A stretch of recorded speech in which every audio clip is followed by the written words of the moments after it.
सुगंधा छत पर कपड़े सुखा रही होती है, तभी दरवाजे पर उसकी सहेली ज्योत्सना आती है। आज मौसम बड़ा बेईमान है बड़ा। ये गुनगुनाते हुए ज्योत्सना बेल पर हाथ रखती है कि उसके सर के बाल सहित रोम रोम के बाल खड़े हो जाते हैं।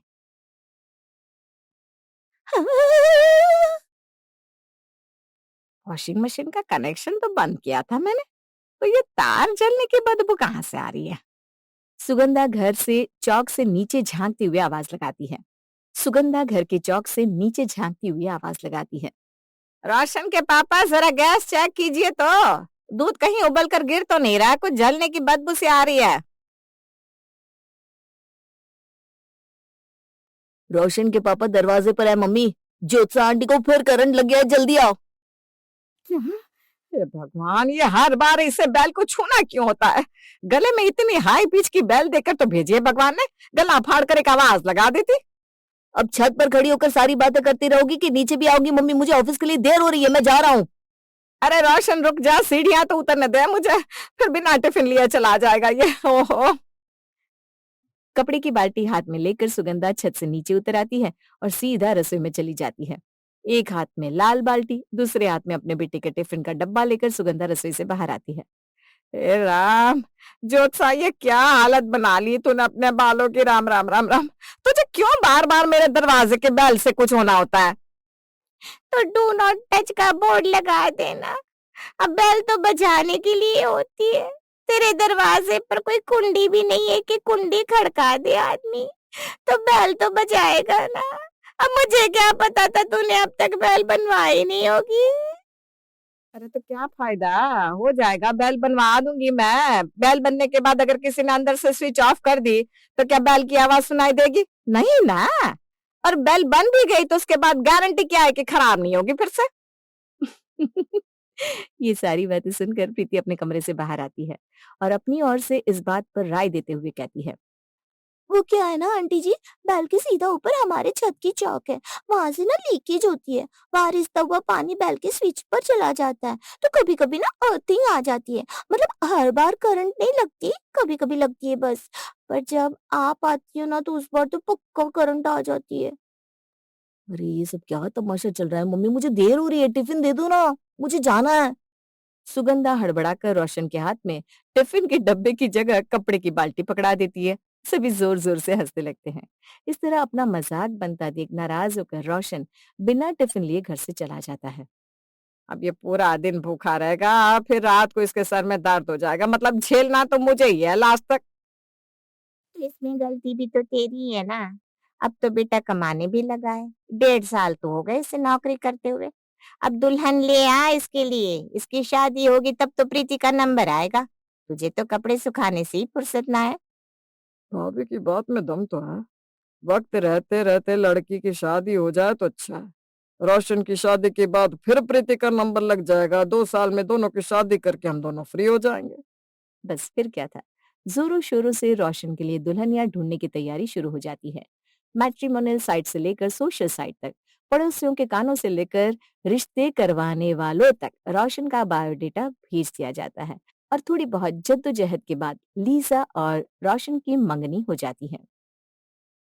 ये लो मम्मी, भाभी का कॉल आया है, लहंगे को लेकर कुछ कह रही है। अब क्या कहना है उसे, लहंगा तो हमने ले लिया। ला फोन इधर ला। हाँ बोल पिज्जा। पिज्जा नहीं मम्मी जी, लीजा। हाँ तो लहंगा तो आपने ले लिया है, पर मैं कह रही थी मैं वो लहंगा नहीं पहन पाऊंगी।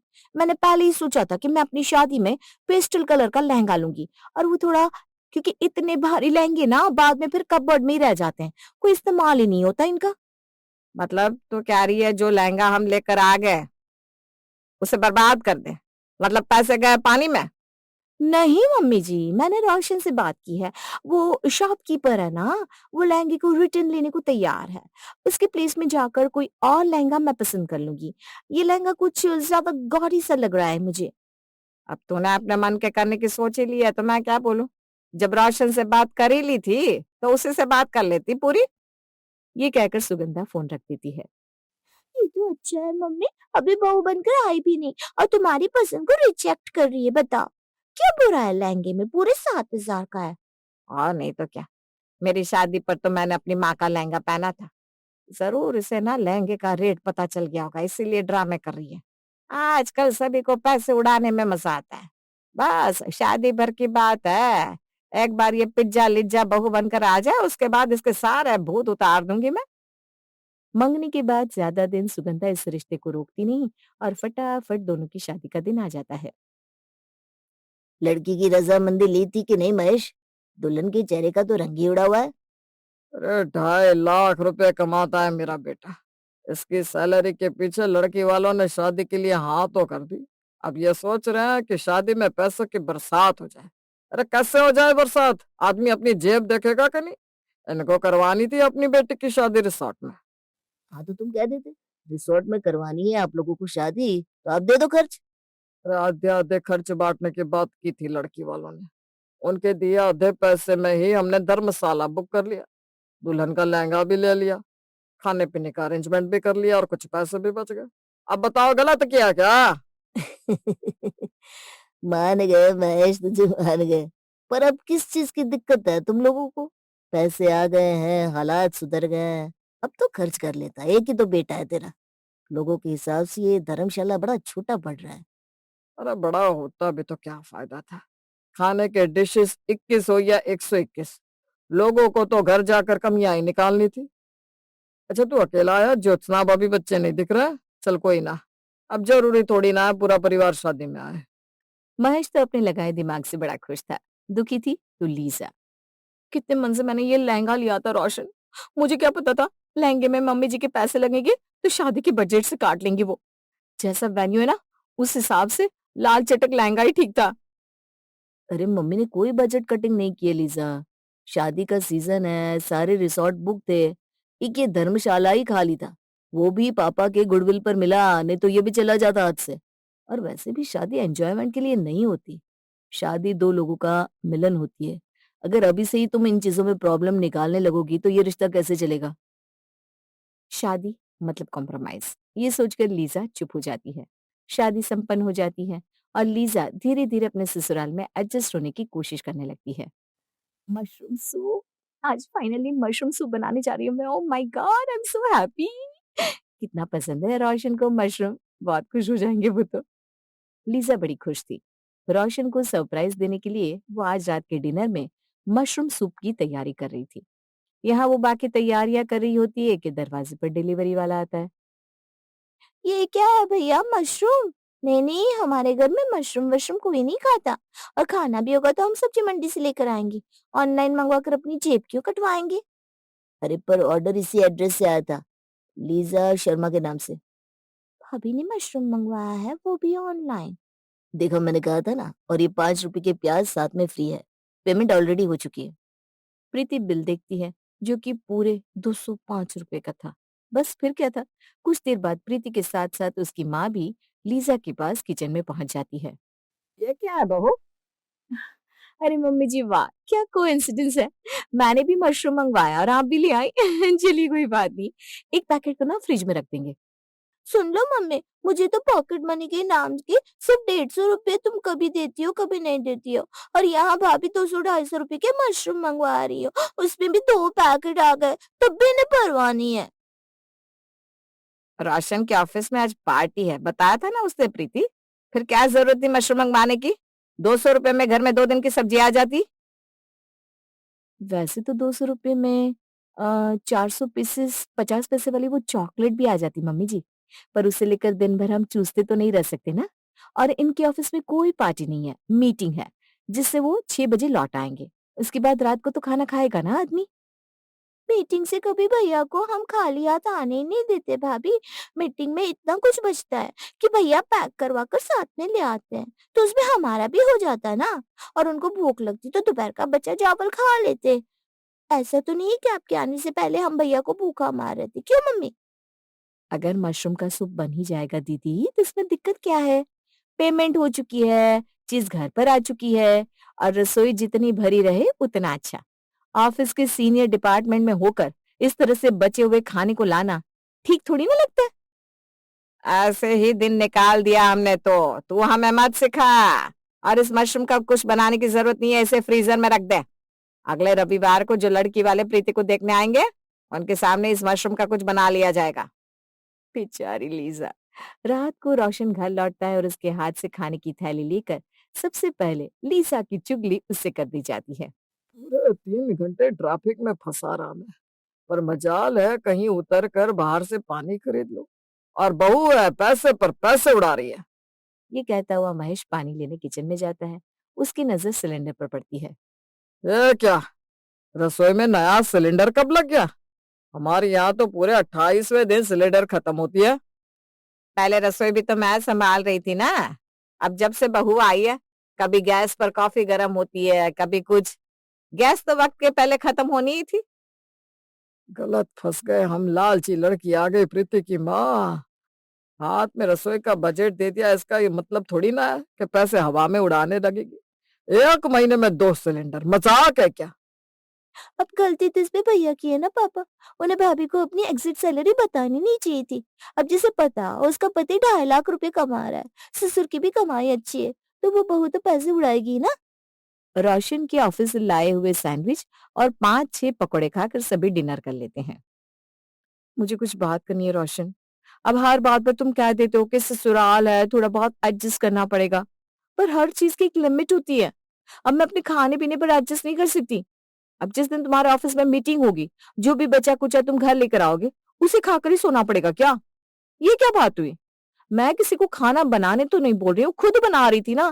फिर भी किसी ने मुझे डिनर बनाने नहीं दिया। देखो, शुरू से हमारे हालत इतने अच्छे नहीं थे लीजा, तो पापा मम्मी को उन्हीं दिनों की आदत हो गई है। तुम समझो ना, लाइफस्टाइल थोड़ी वैसी हो जाती है ना, वो मिडिल क्लास वाली। सिर्फ लाइफस्टाइल मिडिल क्लास की नहीं है रोशन, सोच मिडिल क्लास की है तुम्हारे घर वालों की। 3 घंटे ट्रैफिक में फंसे थे पापा, तबीयत बिगड़ सकती थी। उन्हें एक बोतल बाहर से पानी खरीद कर पी लेना चाहिए था, क्या ही हो जाता। पूरी तरह से पसीने में भीगे हुए थे वो। ऐसे ही अभी सीजन चेंज हो रहा है, इतनी देर के प्यासे घर आए, उसके बाद जाकर उन्होंने पानी पिया। ये कोई बात हुई भला? ठीक है, अब उन्हें जो भी ठीक लगे वो करेंगे, छोड़ो ना, तुम टेंशन मत लो। अरे कुछ दिनों से मुझे तबीयत थोड़ी ठीक नहीं लग रही है, और ये 2 पकोड़े से मेरा पेट भी नहीं भरा। मुझे भूख लग रही है, मैं कुछ ऑर्डर कर रही हूँ। भूखे मैं नहीं सो सकती, मुझे तबीयत नहीं बिगाड़नी अपनी। एक्चुअली भूख तो मुझे भी लग रही है। बस तो फिर फोन लाओ इधर, मैं ऑर्डर करती हूँ कुछ। लीजा खुद के लिए और रोशन के लिए पिज्जा ऑर्डर करती है और दोनों पिज्जा खाकर आराम से सो जाते हैं। अगली सुबह कचरे के डिब्बे में प्रीति पिज्जा के डब्बे देख लेती है और प्रीति महारानी अपनी मसाला लेकर अपनी माँ के पास पहुंच जाती है। और बजट तो अपनी बहू के हाथ में मम्मी। क्या हुआ भाई? हाँ पापा तो यहाँ सिलेंडर का रो रहा है, तुम मशरूम का। और तुम लोगों की समझ के पीछे यहाँ पर ढेरों खर्च हो रहा है। पता नहीं घर खर्च के पैसों को भाभी कहाँ कहाँ उड़ा रही है। रात को पिज्जा मंगा कर खाया है तुम्हारी बहू ने। मेरी तो किस्मत ही फूटी है। मुझे लगा था बहू आ जाएगी तो काम कम हो जाएगा, पर ये तो तेरी शादी के पहले ही मेरे बेटे को कंगाल करने पर तुल गई है। बड़ी लालची लड़की आ गई, चोरी छुपे खा रहे हैं, बताओ। छी छी छी छी छी छी। नाश्ते के टेबल पर लीजा सभी के लिए आलू के पराठे और दही लगाती है। खाना टेबल पर लगते ही सुगंधा कहती है, बहू, अब से घर का जो राशन तुझे मंगवाना हो उसकी लिस्ट मुझे दे देना, मैं खुद मंगा दिया करूंगी। अब अकेले तू भी क्या क्या करेगी, है ना? तो अभी महीने के खत्म होने में 5 दिन बाकी है, जितने पैसे बचे हैं मुझे लौटा दे। अरे मम्मी रहने दो ना, तुम्हें कितने पैसे चाहिए बोलो, मैं देता हूँ। इतने बुरे दिन नहीं आए तेरे माँ के कि मेरे होते हुए तुझसे पैसे मांगने पड़े।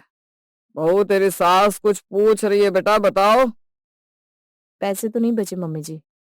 चलो कोई बात नहीं, पर अब बच जाएंगे बेटा, क्योंकि अब से पैसे मैं तेरे हाथ में नहीं देने वाली। अब से घर खर्च मैं ही मैनेज करूंगी। और अभी 5 दिनों के लिए रसोई में जो राशन है उसी से काम चलाना होगा, बाहर से कुछ नहीं आएगा। इसी तरह एक हफ्ता बीत जाता है। हाँ, तो आप जहाँ तकादा करने के लिए गए हैं वहां तो बड़ी मंडी पड़ती है। कुछ देर और सही, सब्जियां वहीं से लेकर आइएगा। ज्यादा पैसे क्यों लगाएगा आदमी, जब 5 रुपए बच रहे तो बचाने चाहिए कि नहीं? इस घर में पैसे की बचत के अलावा कोई दूसरी बात होती क्यों नहीं, समझ में नहीं आता। जितनी बार मम्मी जी अपनी चप्पल के पट्टों को बदलवा चुकी हैं, उतने में तो एक नया चप्पल आ जाता। और ये मिडिल क्लास मेंटेलिटी। मम्मी जी मैं कह रही थी कि आज कहीं बाहर चले। मुझे ना कुछ अजीब सा महसूस हो रहा था। अरे मौसम बदल रहा है ना बहू, इसलिए तुझे अजीब अजीब लग रहा होगा, कोई बात नहीं। मैं तो कहती हूँ जाकर अपनी माँ से मिलकर आ।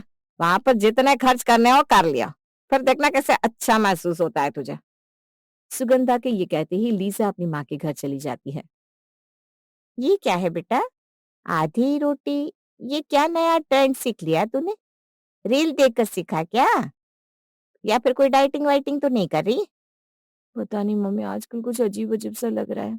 खाना खाने का मन ही नहीं होता। अजीब सा लग रहा था तो डॉक्टर को दिखाना चाहिए था। मैंने बोला था पर पापा जी किसी केमिस्ट के पास ले गए। उसने ऐसी एक दो विटामिन की गोली दे दी पर कोई फायदा नहीं हुआ। निशा की माँ बिना देरी किए उसे अच्छे डॉक्टर के पास लेकर जाती है, जहाँ उसके टेस्ट होते हैं और पता चलता है कि वो 2.5 महीने की प्रेग्नेंट है। ऐसी हालत में लिसा को अकेले ना भेजकर उसकी माँ उसे खुद उसके ससुराल छोड़ने आती है। ऐसी कोई बात नहीं है समधन जी, वो हमारा दुकानदार कोई छोटा मोटा केमिस्ट नहीं है। हाँ, ये समझ लीजिए डॉक्टर ही है। वो हमारे घर में किसी को भी बुखार हो या बड़े से बड़ा प्रॉब्लम, उसी की दवाई लगती है हमें तो। मम्मी डॉक्टर देखते ही समझ जाते हैं क्या प्रॉब्लम है, और ऐसे ही किसी भी केमिस्ट के पास ऐसे केसेस में इलाज करवाने नहीं जाना चाहिए। हाँ तो सामने पांडे जी का हॉस्पिटल है, वहां ले जाएंगे बहू को। वहां भी तो बच्चे पैदा होते हैं। तुम सही कहती थी लीसा, मिडिल क्लास मेंटेलिटी हो गई है मेरे घर वालों की। हर चीजों में कॉम्प्रोमाइज करना। समझ में नहीं आता पापा मुझे कि अच्छे हॉस्पिटल में अच्छे केयर के साथ जब लीजा बच्चों को जन्म दे सकती है, उसके टेस्ट हो सकते हैं, तो फिर यहाँ क्यों बचत करनी है?